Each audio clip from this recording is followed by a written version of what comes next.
Picture this: a random day in 2026. You wake up, scroll, and every single thing you see was chosen for you by someone you've never met. Not a friend, not fate, an algorithm. And behind that algorithm, a man in a black turtleneck who's never asked your permission to redesign your brain. So here's the uncomfortable question. Are we worshipping at digital altars without even knowing it?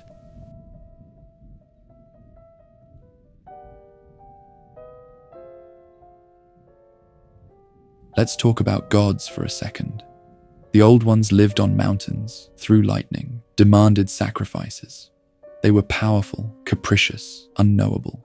We built temples, wrote myths, argued about their intentions. Then we grew up, or so we thought. We killed our gods with reason, science, and Wikipedia. But power vacuums don't stay empty. Meet the new Pantheon. Musk, with satellites watching from orbit and rockets aimed at Mars. Zuckerberg, who owns the digital town square where billions argue about everything and agree on nothing. Bezos, who turned consumption into a one-click reflex and made waiting feel immoral. And the quieter gods, data brokers, cloud keepers, venture capitalists deciding which futures get funded and which die unread in an inbox. They didn't conquer nations. They built platforms. And the difference is thinner than you think. In 1995, the internet was a curiosity. By 2005, a tool. By 2015, infrastructure. Now it's not something we use. It's somewhere we live. Our relationships exist there. Our work happens there. Our memories are stored there. And nearly every square inch of that digital world is owned by about 7 people. 7. The Roman Pantheon had more gods, and they only ran one empire. But ownership isn't the strangest part. Influence is. These platforms don't just host our lives. They shape them. Facebook decides which friends you remember exist. YouTube decides what's worth knowing. Twitter decides what you think everyone is talking about. Even though everyone is just whoever the algorithm boosted that morning. Ancient Athens had the oracle at Delphi, whispering prophecies that started wars. Today's oracles are lines of code, and their prophecies are labeled recommended for you. Here's the uncomfortable part. The old gods explained what we couldn't control. Thunder, death, failed harvests. We made them to give chaos meaning. The new gods were built to eliminate chaos, to optimize, personalize, predict. They know what you'll click before you do, what you'll buy before you want it. They've seen every deleted comment, every 3 a.m. video spiral, every search you instantly regretted. The old gods were distant.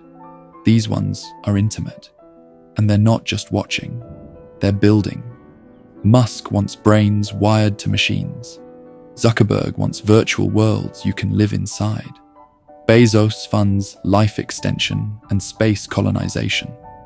These aren't business plans, they're cosmologies, visions of humanity's future written by people who never asked if we consented. In 2004, Facebook was for rating classmates. Now it's infrastructure for elections, revolutions, even genocides. Literally. That escalation wasn't an accident.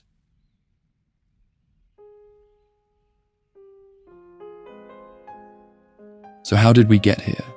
How did a few dorm room projects become the operating system for human civilization? Simple answer. They learned to predict you. Every platform runs on the same fuel. Engagement. Clicks, likes, shares, comments, watch time. Engagement isn't random. Fear beats nuance. Outrage spreads faster than understanding. Tribalism outperforms curiosity every time. The algorithms figured this out before we did. They're not evil. They're not conscious. They're just extremely good at their job, keeping your eyes on the screen. And the fastest way to do that is to show you a version of the world that makes you feel something, intense enough that you can't look away. So your feed isn't reality. It's reality-flavored content, optimized for your psychological weak spots. Your uncle gets conspiracy theories because he clicked one once. Your cousin gets fitness influencers because she Googled how to lose weight at 2 a.m. You get whatever made you angry yesterday because anger is sticky. It keeps you scrolling, arguing, sharing, feeding the machine. This isn't a bug. It's the business model. The result?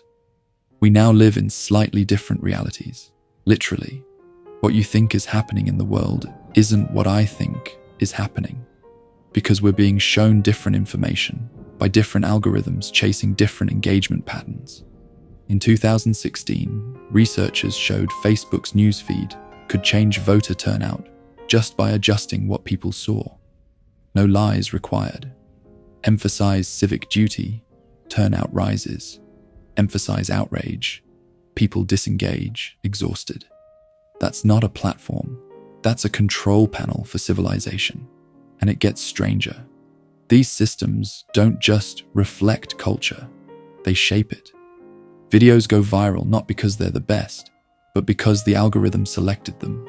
News trends not because it's most important, but because it fits whatever pattern the code found engaging that morning. We've outsourced our sense of relevance to machines that don't understand meaning, only metrics. There's a nice term for this: algorithmic curation. Sounds neutral.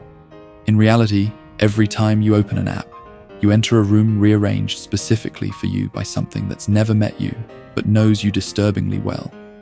The walls are different. The furniture's moved. Some doors are locked, others flung open. You'll never know what the room looked like before, because you never see anyone else's version. That's how echo chambers form. Not because humans became tribal, we always were, but because now our tribes are professionally curated, optimized, and A/B tested for retention. You think you're choosing what to believe. You're really choosing from a menu written by data about your past choices. Free will meet the recommendation engine. And here's the most unsettling part. It works. These platforms are useful. They connect people, spread information, topple dictators, launch careers, reunite families. The same tools that radicalize also organize. The same algorithms that polarize also expose you to ideas you'd never encounter otherwise. This isn't a story about villains. It's a story about power, and power has never regulated itself.